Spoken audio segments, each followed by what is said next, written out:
Hello, welcome back to War Tomb Pod's jam-packed episode. We have an awful lot to catch up with. First off, back in the studio, Tom. How are you doing, Tom? I'm alright, I'm good. You?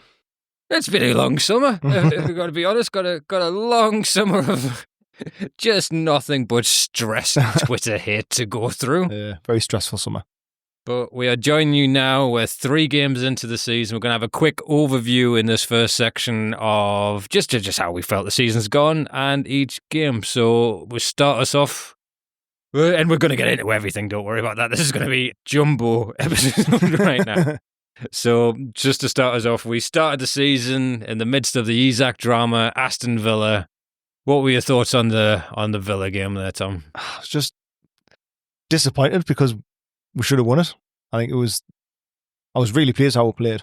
Same. Considering our performances down Villa Park the last couple of seasons, I wasn't expecting much, to be honest, with what went on. Tough away game down there. Like I say, our record isn't great. So I was really pleased how we played. I think, we should have won. If everyone said it, if we had a striker on the pitch, I think we would have won. So I was mainly disappointed. I couldn't be really angry about it because I was so annoyed about the situation with Isaac. So I thought the players played class. Yeah, same. It showed a team that was unified, at least, didn't it? And the performance definitely was great. Unlucky couple of chances. I think Gordon will eventually be good as a 9, but I don't think that's happening until he hits 28, fills out. I just don't think he's a natural finisher.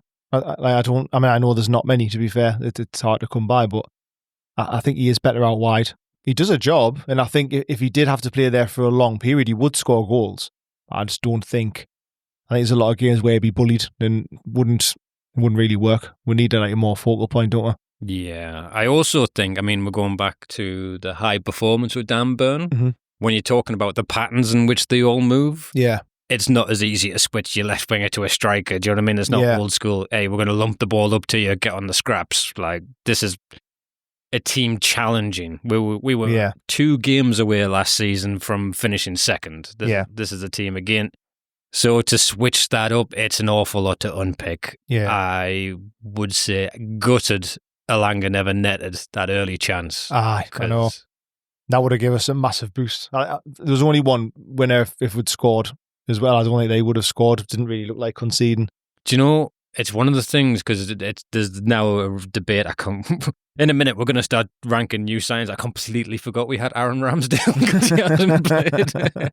But Nick Pope, I thought, had a couple of decent saves. They had some headers in the 6-yard box nearly. Yeah. Those can change a game, in it. He's been very dominating in the area, hasn't he? To us, in all 3 games, I think he's been good, shot stopping and really commanding. Trying to prove a point, really, but that's why we need players who can come in. So it ups everyone else's game, doesn't it? Yeah, 100%. So then you had the Villa game, and then it was Liverpool next, wasn't it? And that, as gutting as the result, it was one of the best games of football I've watched. In terms of the event of it, the emotion of it, the effort. I think everyone was just Gordon got sent off, obviously went 2-0 down. How do you feel about that sending off? Because that's a big pivotal moment. I was adamant for ages that it wasn't a sending off. Although it looks...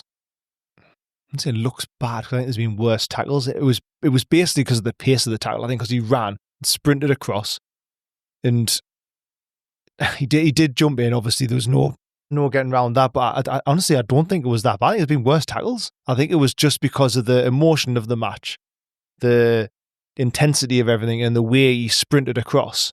It just almost made it look worse. That lad was having an all-timer for effort. Yeah.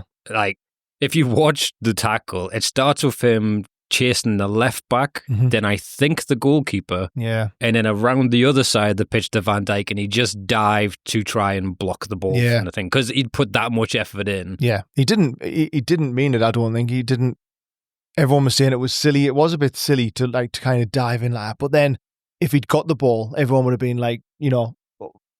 everyone in the stands would have been up, the atmosphere would have been like, so he mistimed it, didn't you? Basically, mistimed it, which at the time I was really, really pissed off, because going down to 10, it was like, well, that's it now, isn't it? But the way he was playing as well, because he was playing so well that game, I think he would have scored. I think he would have had a good game. It just seemed like primed for him to have a good game, and he was playing well. Yeah, I had nothing but respect for the effort he put in. Plus the effort he put in the Villa game as well. I thought he's really took on the responsibility and doing everything he can with it. And I don't like he's getting a lot of criticism. I think he's getting too much criticism, Gordon.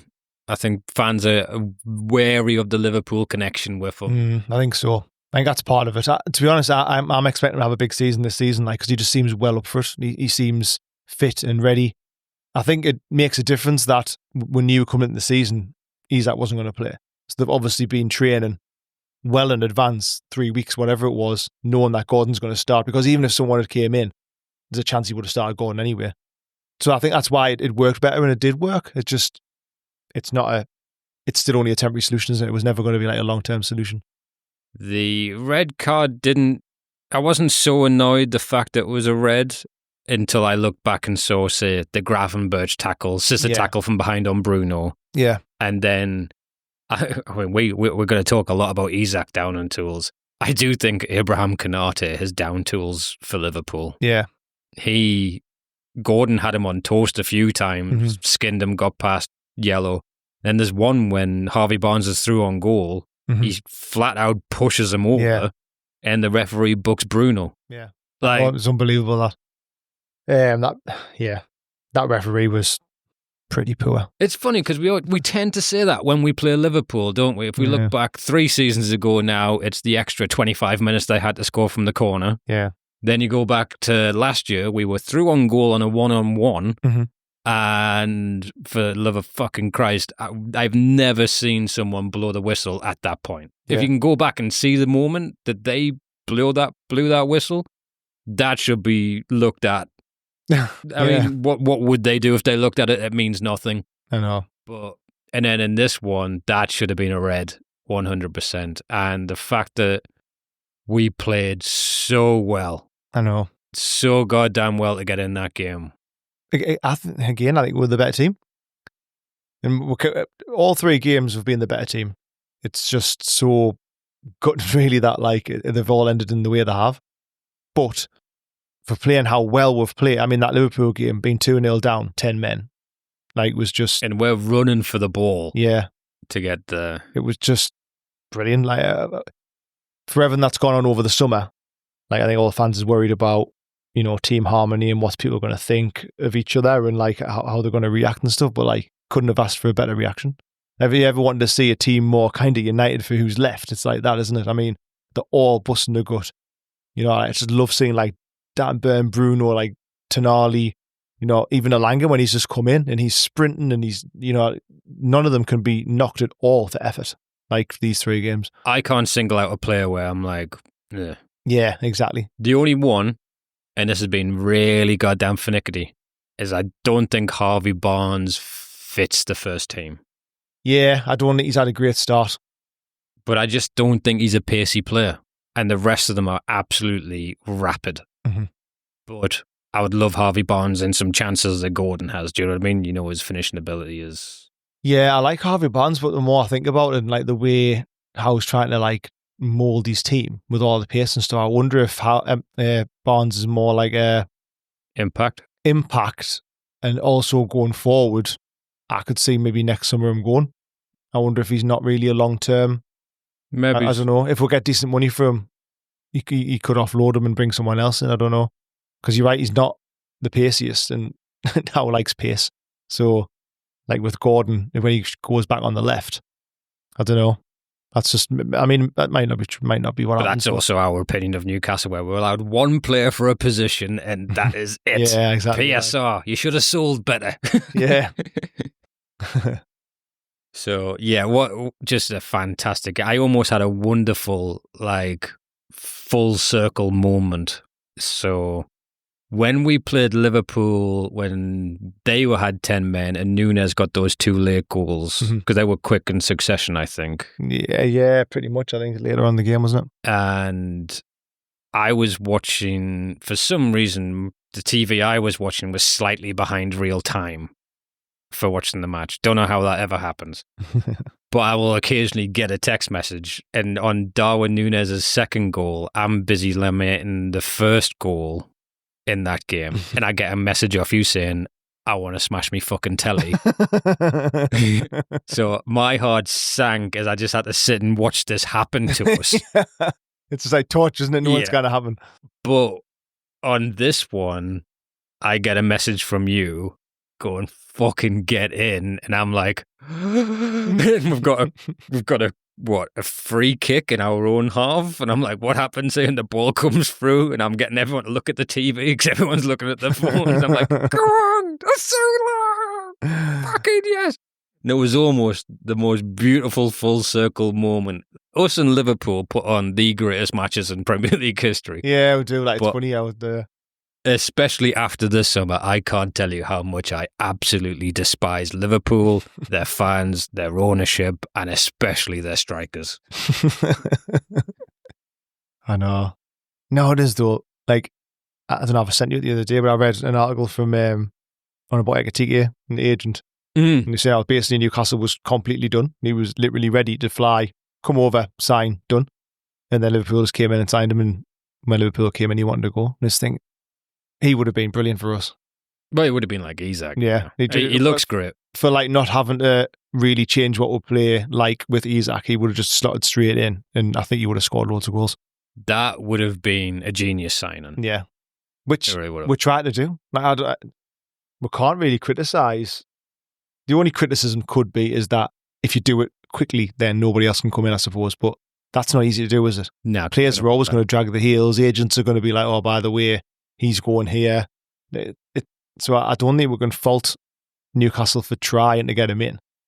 You've got people criticise him for trying to aim too high, which I think is ridiculous. Like, someone was on Sky a while ago saying, oh, well, you know, they're trying to buy these players, these elite players, and they need to, like, get players on there. Like, no. Like, if we bought someone who's on a lower level, that would be a criticism to say, why are you not trying to push on? Why are you not trying to get into, like, the higher level? They're now doing the same with the players we bought. Yeah. I fucking hate it. I hate it. Like, yeah. And any fucking suggestion that these players move for anything other than higher wages makes me want to rip my own goddamn teeth out and throw it at whoever's talking. Like, Man City signed Robinho when they were in the fucking they're in mid-table after a new takeover. Yeah. This is purely wages, and how it's been constructed, it's been a real lesson in who fucking pays money for these clickbait journalists, and it's also the attention they get. Because we found out if we have a fucking clip on TikTok that mentions Man United, it somehow gets double the amount. Aye. All right, so that is also a factor. But for them, we've got Fabrizio Romano coming out and saying the Parma chairman has turned around and said we had a higher bid from Newcastle, but we wanted to sell him to Liverpool for less money. It's like, this is the most bizarre. Fuck you to Newcastle. I've never even heard a whiff of us after Leone. Do you know what I mean? Nothing at all. It's just like everyone wants to have a kick at Newcastle. Like, oh, there they are. Just kick them before. Like, do you know what I mean? It's like, what is that all about? Apparently, Sesko was agreed. Yeah. And then they had one last push to get him, and they say he's accepted less money from Newcastle, but if they were to get into any form of Europe, he would go on to be about 50k more than Newcastle's highest earner. So he's not on less money.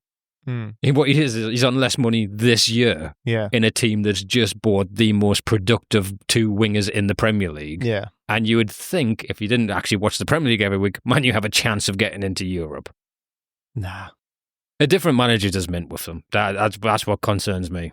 Yeah, I think he doesn't last very long and he gets sacked, to be honest. Like, he'd be sacked in like the October kind of... Is it October Internationals? Isn't it? Yeah, the October's when he came in. That's usually the Man U merry-go-round. He'd be sacked about then. I've loved him. That Grimsby match was poetry. Oh, brilliant. It was just like, you know, when you think back at like classic kind of moments, Wally with a brolly and that, and it's like him sat there playing with these little boards, poking the thing. It's like, what are you doing? Like, I was just sitting there laughing, like chuckling, thinking, what is he doing? It's like he's doing it like as a performance, just to like, I don't know who to, but it was just like, what are you doing? Who are you playing to? Like, do you realise what's going on? You're losing to Grimsby, you bloody lunatic. Like, do you know what I mean? Like, you're not. Oh, it's mental. And then the way he sat there and refused to watch the penalty to try and make some sort of drama out of it. And unbeknown, it went on to like 13, 12 or something. You look like a dick after it goes past 6, doesn't it? So like, it worked well for the first couple. And like, if you get 5 penalties, it's like, oh, he couldn't even watch it for them 5 minutes that it was. 20 minutes later, he's still staring at the floor. I see it as a slightly different way, right? Because it's not about him being worried about the drama. It's him trying to say, like, he's a football tactical purist and penalties are random, so it doesn't matter if he watches or if he doesn't. It's in God's hands. Yeah. But once it hits number 9, you're like, do you want to poke your head out and see if your team needs, a little bit of encouragement or just to see what's happening? But we sat there, like, trying not to check your phone. Yeah. You can see like some of the players and staff like looking back. Is he fell asleep? Is he all right? The fact that he practically wanted his goalkeeper to take one before Sesko, because they're terrified Sesko missed one and that became the joke. Yeah. That was good, by the way. I'm hearing that he wanted Watkins, not Sesko. No. And it's Vivel, they've got like 3 sporting directors where we've got none. Who he signed them for Leipzig, he signed them for the Austrian Red Bull team. Yeah. And then they've got all that relationship with all the money tied in with the agents and all that bullshit. So that's what got that deal over. I still think he's going to be decent. It's just this tactic doesn't work for Man U. That's as simple as that. I think Højlund's probably going to be a bloody Ballon d'Or winner at Napoli. Yeah. I must say, like, for Sesko, he was the one I was least excited about of all the strikers we tried to go for. Went for Ekitike, went for Pedro, then went for him. I would have preferred the other two over him. Ekitike, yes. Pedro, no. No. I've seen some really good basketball clips of him. I love his jump. He's got this insane jumping ability that we're really gonna get to and curse when we see our new striker. But yeah, and then we're gonna do a quick. That Leeds match was minging. Oh God! I think they were dead after Liverpool. Yeah, Leeds dug in. I was at work. Was I at work during it? No, I wasn't. I was on night shift. And I was like thinking, I'll get up, get sorted, match on later on. Getting all excited for it. That was absolutely terrible. It's been harsh on Asula. It has been for him to be as judged as what he is, but we're missing one of the best strikers in the world, and he's not ready. I think everyone was willing him to do well. Like I think all the fan base wanted him to do well after he scored that goal, and he seems such a character and stuff. But yeah, you couldn't play like a few games with him up front. It just wouldn't. I just think we were dead on with feet. No Gordon. That's a lot of pace out of the team. Yeah. So that is just end of part 1, our quick little roundup of the season. In part 2, we're going to start ranking what we think of our summer signings after the break. Stay tuned. Okay, so now we're going to look into how our summers actually went. I was dreading this a week before the end of the window. The title of the episode was going to be The Summer Autopsy, but oh, God. I don't think it's quite there now. No. This has been like probably the summer we're most excited about since the takeover, isn't it? Like for no one, they never said officially how much we had to spend, but we all knew they had a lot to spend. So we're like, or at least allowed to. Yeah, exactly. And Mr. Bayern Munich chairman, who I'll fucking get to. But aye. So we got there in the end, I think. But it was a bit worrying. It wasn't. Yeah. My morning routine of waking up to go to a morning vape at the back door before the house wakes up and I've got childcare to do, of just furiously scrolling Twitter to see just a spark of something happening. But it's over, it's done now. Let's start us off. Tom, if you could pick one of our new signings and we'll give an analogy. Really looking forward to seeing Jacob Ramsey. Jacob Ramsey. I think he's class. And I think he's someone who will have the most similar type of player to him in our squad at the minute is probably Willock, isn't it? But he's got the potential to be better than Willock. And he's probably already better than Willock now, to be fair. Because we always, previous seasons when Willock has played and been fit, he has made a difference. Coming in for like maybe Joe Linton and providing something different to what Joe Linton does.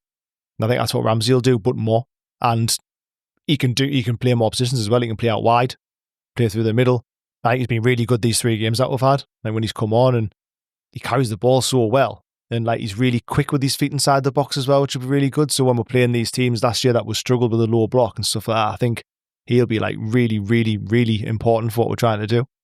Yeah, I think he'll be really, really good signing him. I think this time next year he'll be in the squad because playing for Howe, he'll get a lot of minutes and he'll bring him on like he always does with everybody else. I'm really hoping, although financially we haven't had quite the hoodwink Nottingham Forest have, but I would love it if we've got the Elliot Anderson. Yeah. Because the way the Villa fans said goodbye to Jacob Ramsey, not Villa fans, the Villa players, I'm pretty excited just by that alone. Yeah, I think it spoke volumes in it for like what he must be like. Obviously, it's his home club and all that, but he must be, one of them players that works hard and we can see he's a good player. There's no doubt in his ability. Yeah, no doubt in his ability, but obviously he must be a good character and trains hard and stuff. And it's like the Elliott situation, like Anderson's situation, like you're saying, where I don't think he would have chose to come to Newcastle from Villa if he didn't have to, but I really feel like the character he is, he'll still grasp it and he'll want to do well. He'll not just come and just think I'll play when I can or whatever. I think he'll be wanting to play week in, week out. Obviously, Champions League. He was playing Champions League last year with Villa and played plenty of times, I think, as well. He played about 10 times. So I've seen a bunch of analyses on him. Because I've, content during the window. If there was a whiff of a player, there was a lot of people. And the main thing is with him, he was doing class and then he had a big injury. Yeah. Which is no biggie to us. We've had plenty of players that's happened with. And again, he's already took a knock during the Leeds game because I thought he looked one of the better players on the pitch during the Leeds game for us. He looked nippy, like it's close control, like you're a big fan. Yeah. I've watched his highlights. He's got that one goal, which is like a side foot. He strokes into the top corner perfectly, which is great. But I always go back to the David Batty lob on that one, where you're like, if you just looked at that, you go, oh, I bought the most creative number 6 out there. But yeah, I'm very excited for him. It's just weird. And this will become a theme with a lot of ours. Not many of our new signings, which is probably our biggest summer spending ever, gets into our first team, which is exciting and weird to us. Yeah. But the thing with Ramsey, I think, we always say our midfield 3, obviously, I still think it's one of the best in the league, if not the best in the league, when you got Tonali, Bruno and Joe Linton. But obviously, previously, when we lose one, we really struggle. Like I say, we've had Willock previously who comes in, but I think Ramsey will offer more. But I also think tactically, we can just change it without having to drop off. So one of them would come off, Ramsey could come in, and we don't seem to lose anything. If anything, we just gain because we can change how we're playing instead of just putting on someone like for like and hoping for the best. And during those low block games, it's usually Joe Linton that gets hooked.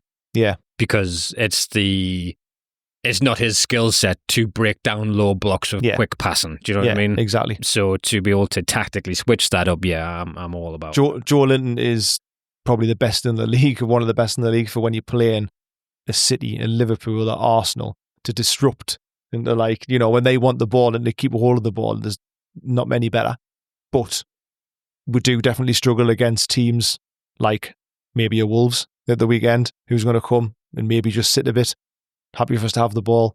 We need someone like a Ramsey who's, like I say, quick with his feet, make things happen, late runs into the box and stuff. And just quality coming off the bench. Yeah, exactly.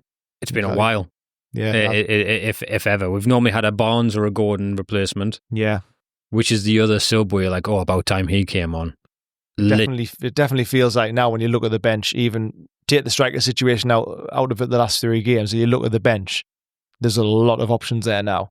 And I love how what we've signed can play. We've got such a broad choice now. There's people can play all over the place. Like I say, Ramsey can play 8, he can play on the wing. And then we've got, Elanga can play up front, he can play either side. Gordon play either side, Barnes either side. Wissa plays either side. Yeah, Wissa can play either side, he play up front. Then Villamada can play up front, he can play as a 10. So many options, which obviously he's done on purpose, and it just should help us so much this season, I think. I think this really shows when a manager is picking the players. Yeah. And I don't think there's a better manager to pick players when you hear about Eddie Howe doing more work than scouts, who he wants the background checks on their personalities. And I really am beginning to hate directors of football to the point where I'm dreading getting a new director of football. It depends what they're there for, doesn't it? Because they don't have to be in full control of transfers and stuff. It should be still fed from the manager to the director of football to then say, this is who I want. You go and deal with it while I go and do the other things I need to do. I would fucking love to hear what Paul Mitchell reckons he was doing. Don't want to talk about that, man. Because we're going to get to the Isak saga, but for him to not to treat Isak the way he did with the contract. Now, that's not to say Isak doesn't fucking down tools anyway and force this move. All right, because if it was about the money, he got offered a new contract. I'm not going to get into that now. But for him to quit when he did, when he knew what the summer was going to be like, he might have saw it coming. Might have knew what was going to happen. Of course, he fucking saw that coming. Yeah, but to be fair, not going to get by into it now. But I kind of understand why he did it in a way. It's his fault that he signed a fucking 6-year deal. He still had 3 years left to run it. Do you know what I mean? Didn't put a release clause in it. That's their issue. Oh, we're going to have a full on discussion on that. It's just hard not to colour everything that's happened this summer without the Isak thing. And so, all right, so we're going to pick another player now out of... Who are you looking forward to see them? Who am I looking forward to seeing? I'll tell you who I have enjoyed seeing, and I think he's had a little bit more criticism than deserved, and that's Anthony Elanga. Yeah. I think the pace, speed of him, yes, he's, missed that one chance against Villa. Mm-hmm. He had a volley on the edge of the box as well, but I think he adds something very dynamic and electric, and once those passing patterns are up and running on those sides, I think he's going to be absolutely phenomenal. I think Elanga will be a player that we come to absolutely love. Scored a decent goal for Sweden at the weekend. Yeah. Yeah, I'm looking for... I think it's funny because obviously Murphy had such a good season last season, but you can see such a difference with him on the right-hand side of Elanga now. It does look different for the better. It looks more technical. It looks like obviously quicker. I think just sometimes, like you say, the patterns of play and maybe it's just some of the... They're still getting used to playing with each other, aren't they? Especially because training is different to playing competitive matches and that. So it'll come. And I think he'll score a few goals this season. I think he'll assist plenty as well. Yeah, he'd be class. I've got nothing but faith in Elanga. I think his personality, the way he's bedded in, I look forward to our full strength. In Newcastles, again, since we only ever have normally 11 players we want to see on the field, that full strength Newcastle team doesn't always happen. Do you know what I mean? You never get to see Woodgate and such play. You never get to see fucking CM De Jong finally sitting at the number 10. So we've had plenty of instances of that, but I do truly believe Gordon on one side, Elanga on the other is just a phenomenal fucking amount of pace and effort. I know, it is. But it's like we're saying, though, there's so many different options. So, if Gordon suspended them and if he wasn't playing the left-hand side and we had Barnes and Elanga, if whoever were playing's right back was totally scared of pace, you could swap them around. You could put Elanga on the left and he would still do just as good. Do you know what I mean? And then that pace would kill them. Well, that's where he played for Sweden the other day. Yeah, that's what I mean. So you've got so many options there. I mean, Ramsey, again, he's really quick. He could go either side, do a job.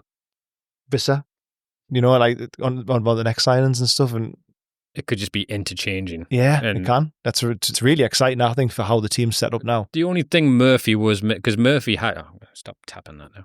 The only thing Murphy lacking was beating his man. Mm-hmm. His passing was great. His tactical play was excellent. His effort is phenomenal. And I'm so happy that he's staying and getting to have, the benefits of this side and to be a part of the leadership group. But to then have Elanga, who's hopefully in a similar mould personally, plus quickest in the league along with Gordon, plus the beating of a man. I'm excited for that. I expect more goals from the wings this year. Yeah, I think so, definitely. I'd expect goals from a few of them, to be honest, this season. Gordon, I expect a few goals from Gordon. I would like to see Gordon get near double figures this year, to be fair. Same with Elanga. Same with Barnes, always gets a few. Ramsey to get a few. And then obviously, your strikers, it's less pressure, isn't it, really, I suppose? Because last season we did heavily rely on Isak. Yeah. So we can't do that. But, I mean, I can't tell you the amount of striker compilations I've watched. Uh-huh. And if you look at all Isak's goals, he's phenomenal. I do think ranked best 3 in the league. All right, personality aside, he's one of the best 3 in the world for strikers right now. I'd say Isak. Who? I would say it's between Haaland, Mbappe, him. If you're picking a team from scratch and you got a choice of any striker in the world, would you put anyone else into that mix you'd pick over? Nah, I'd pick Visser over Isaac anytime. Visser over Isaac, yeah. Obviously. Don't want someone who downs tools and refuses to play. I want Visser. No, shit, oh, yeah. I mean, Voldemort. So, but the amount of goals, it does come from the chaos our wingers create. Do you know what I mean? Yeah. There's a handful where it's like the goal against Southampton, perfect first touch, throw and goal. Yeah. The goal against Liverpool when he thunders at home wasn't great goalkeeping by the Liverpool reserve goalkeeper. It's his movement, everything's perfect, but there's not very much that you could not plug in a great finisher to our team. Yeah. And still get those goals, in my opinion. Yeah. Like, I think we can survive. It's about the team, it's about the collective. Pain in the fucking arse, we had to get rid of it. But I do think these strikers can pick up the slack to it. Yeah. Very much so. And to think that there is reports that he didn't want to play in the first 6 games, and that was very apparent. And then the last after the League Cup was also very apparent that he wasn't trying. Yeah. To me, I remember we'll give the analogy that he looks like, you know, you got that spoiled kid up front in the school team. And he's just like, no, you're just shit. I'm not even fucking doing it with you. And then the ball comes to him. He tries to take everyone on. He might score one. Yeah. And be like, see, that's how you do it. But he wasn't trying. He's not doing the running. Yeah. But was it Brentford? Was it Brentford where he went through? And then decided to wait to like chip it through for Barnes and stuff? Oh, I'm not sure. I was one-on-one with the keeper and he could have just laid it off to Barnes and he would have tapped it in. And he waited and waited and waited and waited and then tried to flick it through and he's offside. Yeah, I think so. Because there's loads of them. There's plenty of clips of it where you're like, it's weird that he's not putting those away. Yeah. But moving on, how about we take so far buzzing with Alanga, yeah, buzzing with Ramsey, yeah, Malik Chow. See, I haven't obviously seen much of him yet. I mean, didn't see much of him at Milan, being honest. But he looks like something we need. He looks like a Shaw replacement, doesn't he? Like the way he plays, very comfortable like on the ball.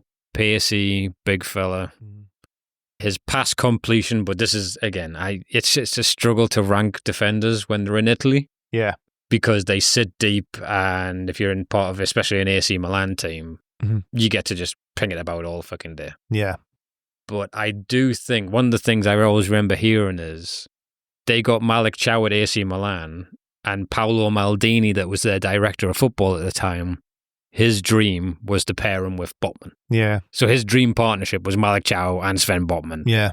And that's Paolo Maldini saying that. Yeah. So I've got that alone for me is enough to be like, oh, this guy might be pretty special. Yeah. I know I'm looking forward to him coming into the team. Really, I don't know, again, it's like what you're saying, where we just like have our vision of our best 11. I just want to play that best 11 every week. I just want to see him and Botman play, see what it's like. Crazy they're not getting in the first team when you think about it. Yeah, I know. But Dan Burn and Shaw. But yeah, we're in a position where we don't have to rush them in, do we? I mean, Burn is playing out of his fucking skin at the minute because he's just like having the time of his life. We said it before, he's just living the dream and he's just thinking, yeah, but if I'm going to get pushed, I'm going to get pushed, and he's just playing out of his skin. I do think we go to 3 at the back a few more times this year. I think Howe's best 11. Yeah, he has a better centre back than he does a backup such and such. Do you know what I mean? Maybe.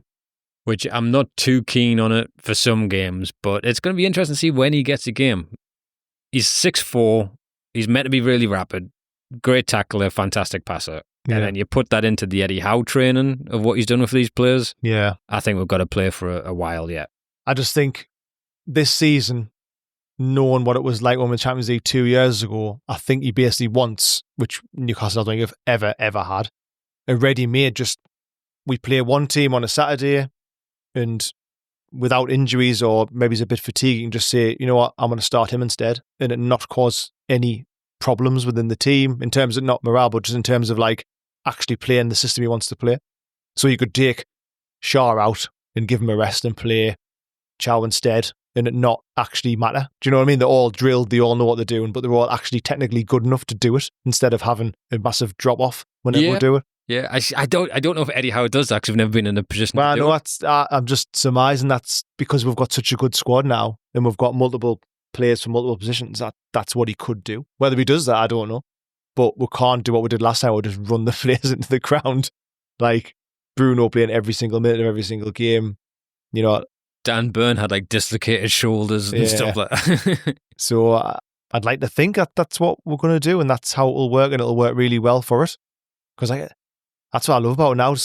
Looking at the team sheet the other week and on the bench, it's like there's not a lot of drop off anymore. No. It's so exciting to see. Oh, we forgot to bring this up during the Liverpool match, but how ridiculous was it? Shaw is on the floor in their penalty box with Alisson literally waving to stop the game. Yeah. And they let Liverpool go and do a full counter-attack before they fish his tongue out of his mouth and make sure he's breathing. Yeah. The referee was getting some hammer for that one as well. He deserves it. It's fucking bullshit. It's fucking unbelievable, isn't it? That nobody can just like get in his ear and be like, you might not have noticed that, but you might want to stop the game. Plenty of people did, and there was Liverpool on the ball. Fucking hate it. But that's a difficult player to get in front of because Fabian Shaw plays no matter what. He is like the wounded soldier of Newcastle. I love him. So just as a few statistics on Malik Chow, his pass completion last season, he was in the 94th percentile. And he links up stylistically to if the players across the top 5 leagues in the country, Europe. Now you met. Yeah. I mean, there's a couple of people in Division 3 killing them for pass completion right now. Edit that. So Abraham Konate, Mickey van der Ven, Jean-Paul Van Heckel, Levi Colwell. Those are the players he links up to statistically as much. And that's pretty elite company. Yeah. Stats are difficult to go between on this kind of stuff because obviously if you're in a good team that doesn't concede much, you're going to see them a lot better. But yeah, I would be happy with any of those guys coming in. What do you think happens with Pope? Because as soon as Ramsdale signed and Pope had a couple of wobblers in pre-season, I thought it's only a matter of time before Ramsdale comes in and then he's number 1. I'm not so sure now. I think Ramsdale's a backup, so we don't end up with Dubravka and we buy Trafford for 50 million next year. Possibly. All right. Just quick break. 1 second. All right. So, yeah, just quickly on the whole Ramsdale goalkeeping situation. How bad is the look of James Trafford? It's weird. Or is it bad luck? I don't know, but it's bad luck for us because we got screwed on that one. Yeah. It's almost like City's just said, well, we'll just get him as a just in case. Like, we don't know what's going to happen with Edison. If we do get anyone else, so we'll just grab him just in case. But yeah, I'm surprised they've gone for Donnarumma. Like, I don't know. It's odd to me. Like, it doesn't seem going from Edison to Donnarumma. They're like polar opposites of a goalkeeper. They are. I mean, I gotta be honest, I'm very glad Man U didn't get Donnarumma. Yeah. He's a good goalkeeper, don't get us wrong. I just mean, like, for like Edison, Alisson, he's a lot different, isn't he? Well, obviously everyone says, we've been told for years that Trafford's a magician with his feet. He had one bad game against Spurs, which they do have mistakes in them, these keepers. But yeah, he had a howler against Spurs and then immediately they go and buy the number 1 reputation goalkeeper in the world. Yeah. I know. I wonder if he was under the impression he was going to be challenging for number 1 or with Edison, or if he knew Edison was going to leave, or I don't know. Or if they just literally just said, yeah, we'll have you back. It's Man City, so he just went. We were haggling a lot on price on that one. You never know what's true, but apparently we could have had him before the World Club Cup, and then the Man City keepers are making noises to leave. So the minute that finished, then the deal was kind of just done. Yeah. It was Luke Edwards of The Telegraph who basically tweeted Newcastle finalising the deal for Trafford. Then 3 minutes later, he signed for Man City. Yeah, that was quite unbelievable. That wasn't how catastrophically wrong that was. Which it looked like he was about to have an all-timer with the Isak situation, but then he just turned around and went, oh, well, I guess things changed, he's gone. Yeah. It was an interesting one. We're going to have to get into a bit of a debate about the reporting on the club. Yeah. At some point, but one person that did break some good news and also he was pretty bang on all summer would be Craig Hope, I would say. I would say he's the best one, definitely. He's a one I would trust. I think he does get the knowledge, he obviously does speak to people and he gets the right info. Well, he does because he's the one they go to if they think the manager's a cunt. He says it. Yeah. Nah, he is good. I like him. But all summer he said the Wissa deal was likely to happen. Yeah. How would you feel about Johan Wissa coming in?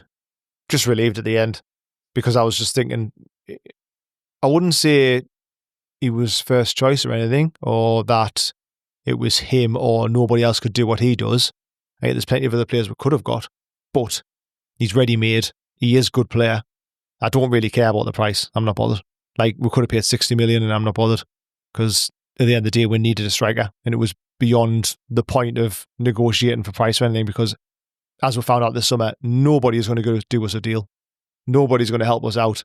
And for the sake of paying even 30 million, if we had to pay double, we want to pay 30 million for him, we've paid double, so be it, because we needed to have a striker who's going to score goals, because we've got Champions League, we've got Premier League, and if we didn't have that, God knows where we'd be. Yeah, because it's about playing well enough to maintain the team. Yeah. Do you know what I mean? Yeah. And they are so close to being just elite and challenging for me.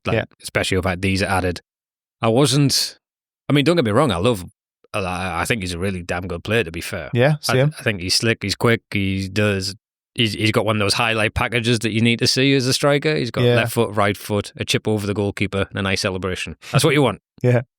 But it's, again, you have to think his age, so it's a stopgap.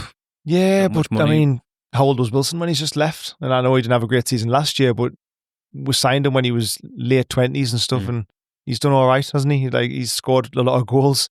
I don't think that's going to be an issue. I think he's going to come back in and do better than a lot of the expensive signings from Germany that have came in. Yeah. I don't just mean Newcastle, I mean Man U, Liverpool. Mm-hmm. I think he will do absolutely excellent. It's just, if we'd got him first, I'd want a freak with an X Factor. Yeah. And thankfully, we're about to get to our freak with an X Factor next. I think with Wissa as well, though, I feel like he obviously really wanted to come.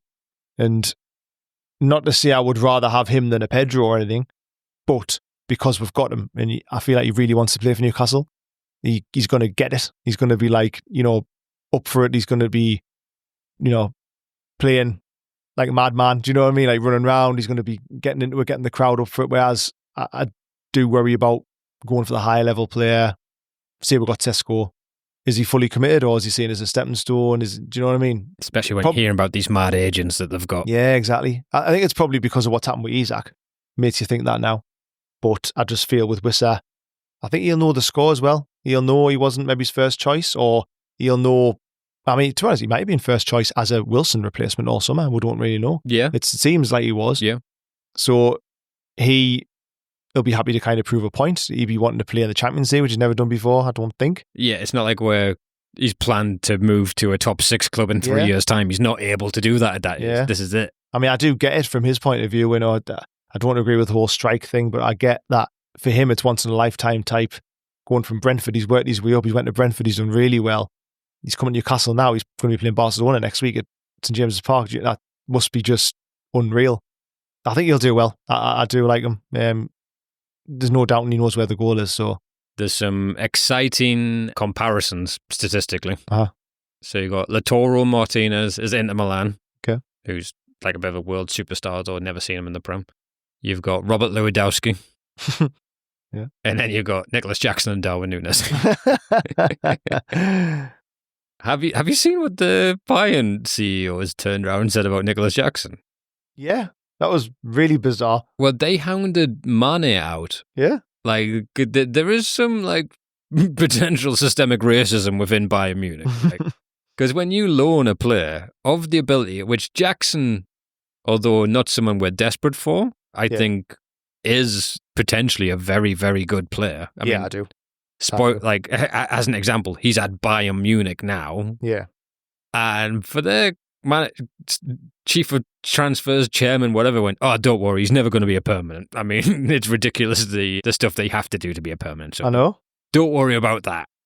And I've never ever heard a chairman speak about transfer like that. And he's bonkers, that chairman of Bayern Munich. He's turned around and said Newcastle's trying to whitewash the world football with money, and we're like, have you seen us for the last 3 years? We're not allowed to buy anyone. We haven't bought anyone for 3 windows. Just being bullied of our best player with potentially 50 million off his value.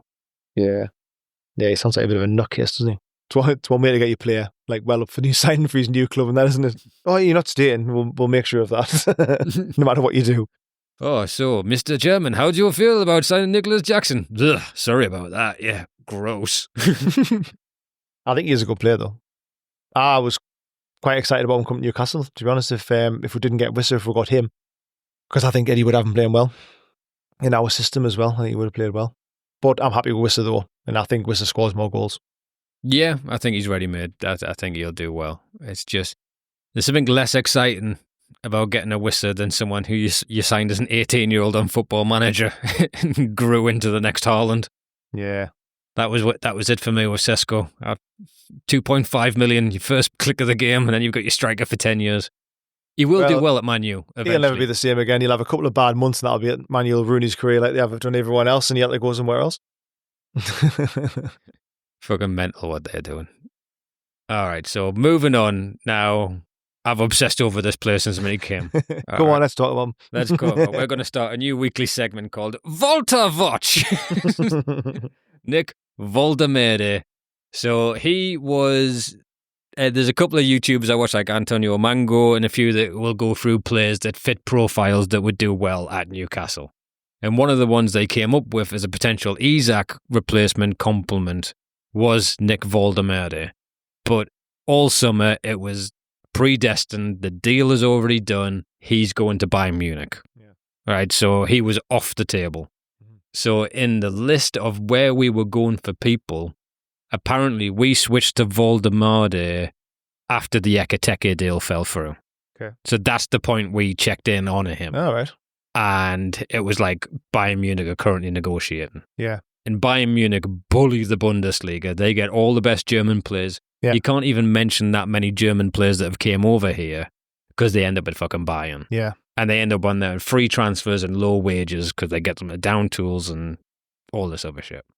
So the fact that when Bayern Munich refused to pay the same amount because, quite rightly, I mean, Stuttgart is their rival team as well. Uh-huh. So this is like Man U bullying Man City bullying Man U. Do you know what I mean? Like Newcastle, Sunderland. So the fact that they wanted the same amount of money for an Ekitike as a Sesko, as opposed to Bayern Munich saying 40 million or nothing, or we'll wait until next year and get him. We can wait. So the fact that we got this deal through is really under the noses of Bayern. You can tell they're pissed off by just the amount they're coming up in conversation on a Newcastle podcast. Yeah. And it's a really interesting one. What have you seen so far of him? And I'll get into the weeds. The first thing is I wish every transfer was like his. Oh, the Craig Hope. I literally saw it and he'd signed within a few hours. I was like, why can't every signing be like that? Like, it was from nowhere. Absolutely. And I love that. We've already spoke about before at the start of the summer. I want a transfer where like it comes from nowhere. Like Isak did. Like an Isak. And that's exactly what we got with that one. Like, I hadn't heard his name mentioned, but like you say with Bayern, never once linked with us. And all of a sudden, it's just bang. Oh, yeah, he's coming. He's on his way. He's actually on the plane now. Coming. Yeah. It's like unbelievable.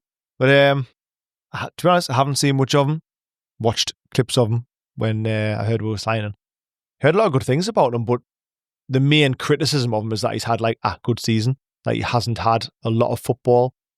He didn't do very well at Werder Bremen, wasn't it, before he went to Stuttgart? At Werder Bremen, so they loaned him out a bunch. He got player of the season in like the second division, which you hope so. Yeah. And then when his contract ran down, he got offered the largest contract in Werder Bremen history to stay. Right.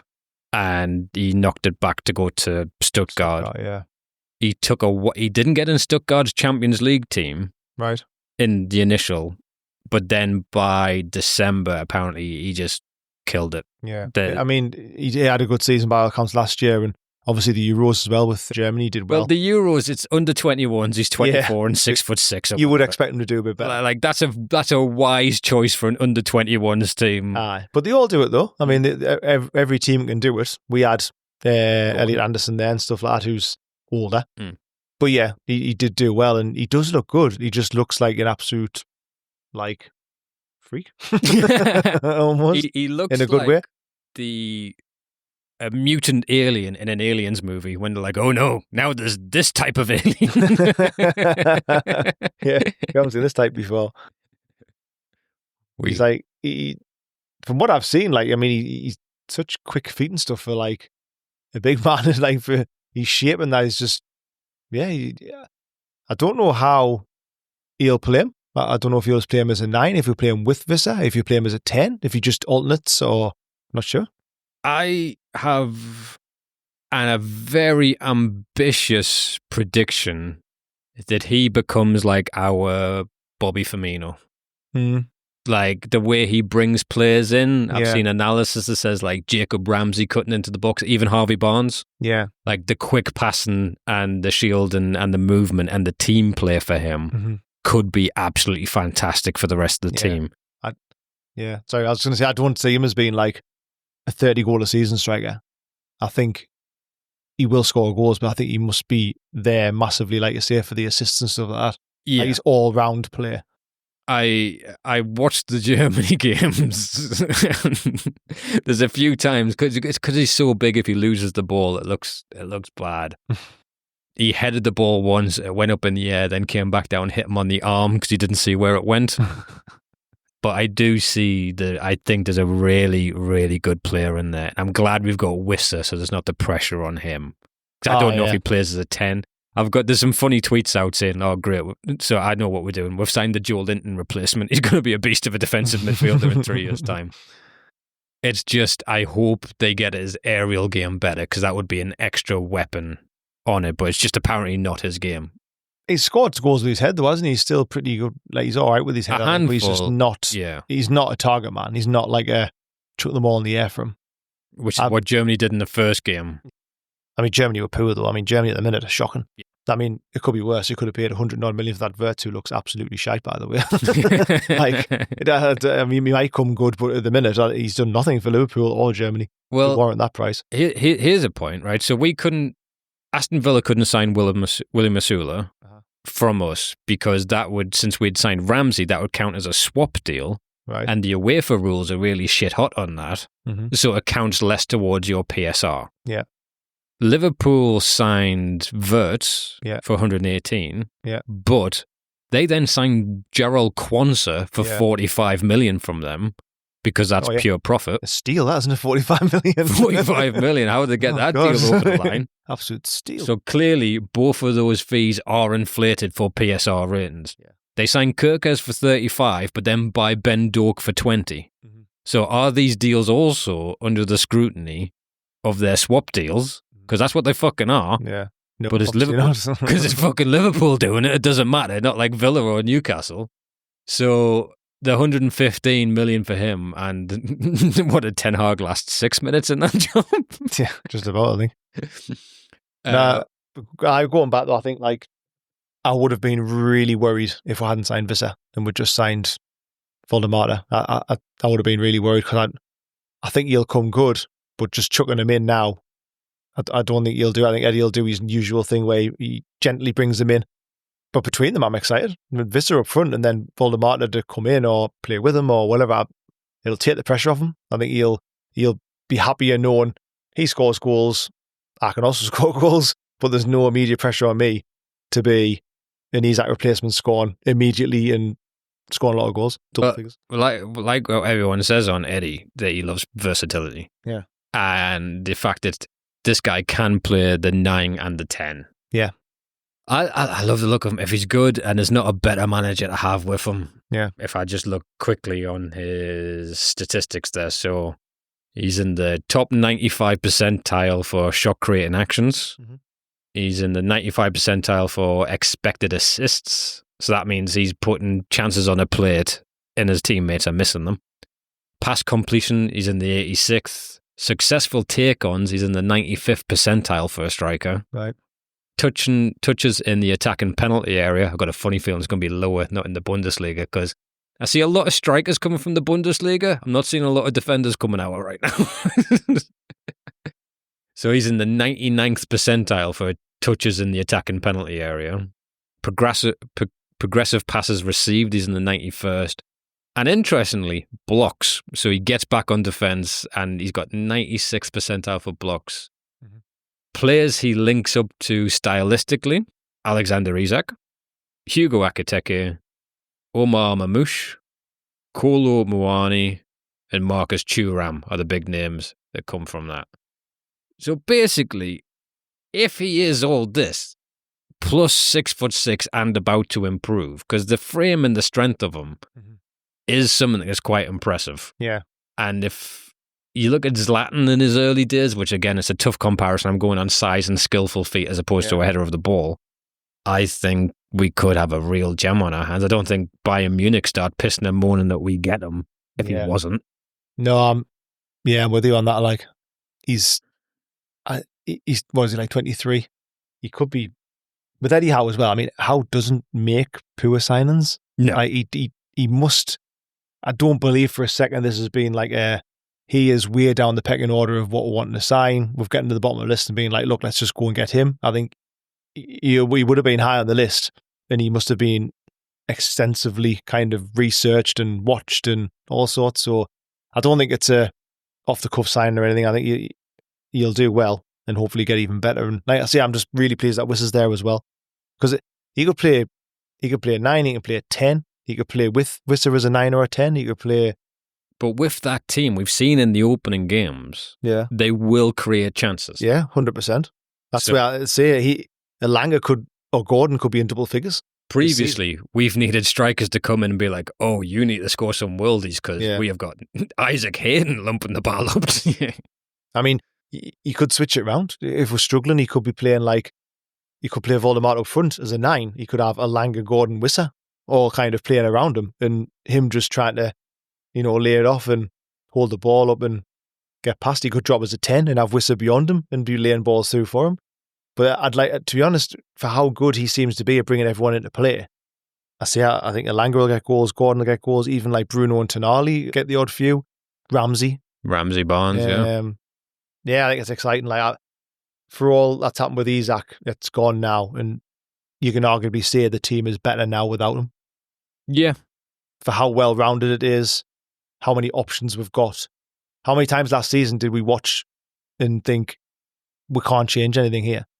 It'll get to the 60th, 70th minute, we're sub off Isak, and we're like, well, this game's staying the same or getting worse. Yeah. For how brilliant Isak is, he is. But there's a lot of games last season I remember watching thinking, he's not into this game at all. And as soon as he's not in the game, we're fucked. Like, there's no other option. There's nothing to do. We might as well just go, it's just one of them days today, lads. We'll just call it a day. We're not going to, do you know what I mean? Because we struggled so badly. We didn't have any other goals coming from anywhere else.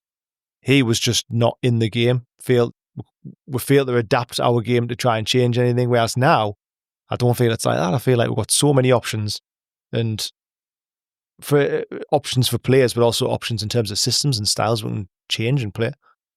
It's funny. I mean, I was blinded.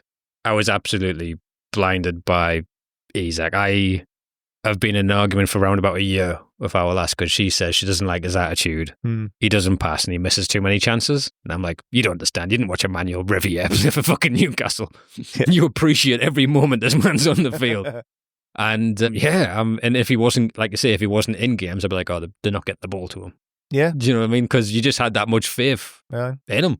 I know. I hate it being right. Obviously, with everything that's gone on, I just think when you look back now without your rose-tinted glasses on and think of how good he is, I think there's flaws there. Obviously, in Liverpool, he's got a better team around him and they've got different players and he might be fine there. But at Newcastle, I don't think... There's a lot of games where I thought he could have done better. There's a lot of games where I thought he just wasn't in it. And he had a lot of games where he did well and scored a couple of goals.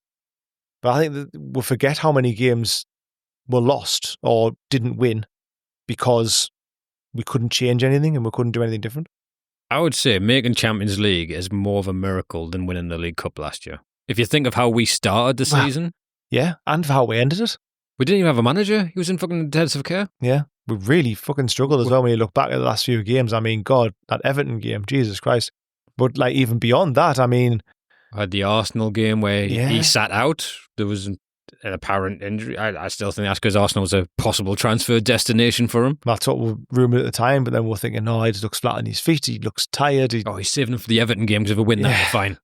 God, yeah. But like I say, I think the squad now is in so much better shape. And if that was the sacrifice we need to have is to lose Isak to be where we are now, I still would have took that even if Isak didn't go on the way he did.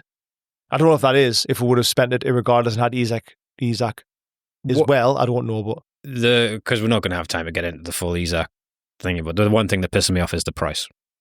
The one bit of security we had is the 3-year contract. Yeah. And if he was a Liverpool striker that was in a car crash and they got the life insurance money for him, the amount of PSR money that would be put into Liverpool is their blue book value of that player, which was, Isak's listed as 150 million. That was his value on the transfer market. Yeah. So what player in this league with that length of contract goes for the exact amount they're worth? Yeah. You're talking about a 30% markup at least. Yeah. So what he's actually done is dragged it down, so Liverpool had to pay about 50, 60 million less for him. And the idea that you can do that is fucking disgusting, because these rules are all set up by these clubs to hamper Newcastle. That's the issue. If him going to Liverpool, I could give a shit about. Yeah. Yeah, but I think it's unfortunately it's just the way it is now, and it's the way it just seems to be like hitting Newcastle more than anyone else, I think, even though everyone's just calling us, thinking only about Newcastle. I mean, Villa's going through stuff as well, but I think the problem with Newcastle is just we get hit with this Newcastle tax all the time. So yeah, he's drove his price down. We've ended up having to sell him for less, but then we buy Vissa and it's like, no, fuck no, you can't have him for 30, 40 million. What we think he's worth, you have to pay more. So we've had to pay more. So we're paying more and getting less. But there's nothing we can do, is there? It's ridiculous. Overall, so 2 questions. Yeah. Favorite signing, and are you thinking we're missing anyone? Are you annoyed we didn't get something, a position, a player, or anything like that? So, for how the team is looking now, no, I think we're well balanced. I can't really think of any positions where I think we need to strengthen there now. You can always buy better, so we can always strengthen. But the team we've got now is really strong, I think. So no, I don't think we need to buy or should have bought anyone extra. I'm really excited to see the front two.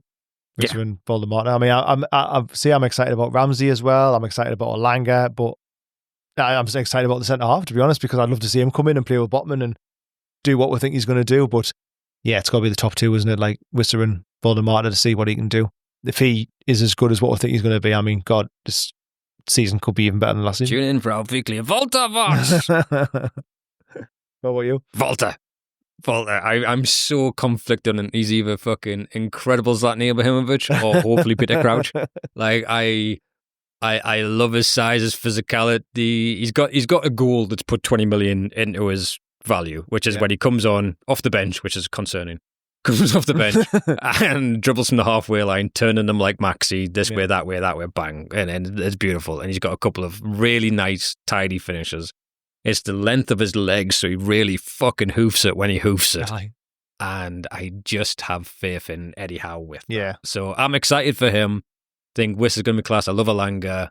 Jacob Ramsey's a bit of an X factor for me, because I never want to not see Joe Linton play, but he looks great. Yeah. Yeah. And I don't know if Ramsdale plays. I think Pope keeps his place. Yeah, I don't know. I think there's a good goalkeeper in there.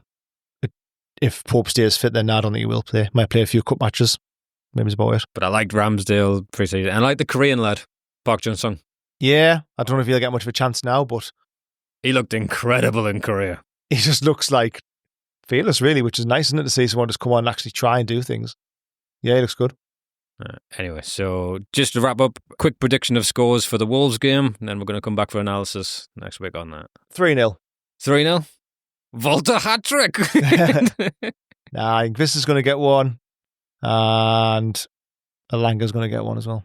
I say Volta Morde, 3 goals off the bench, 2 of them headers, 1 bicycle kick or 1 long-range run. And in his post-match, he says, they said I couldn't header. I lied. Only thing that concerns about Voldemort is when they ask him what's his interests, he says fashion, and that always concerns me. No, Calvert-Lewin. Yeah. But yeah, brilliant to be back. Thank you very much for listening. Check out all the content on TikTok, Twitter, all that other stuff. And yeah, catch us after the Wolves game. And we will be doing the full Isak saga next time. It's just too sad to get into right now. Oh, God, do we have to? Probably not. All right. Cheers.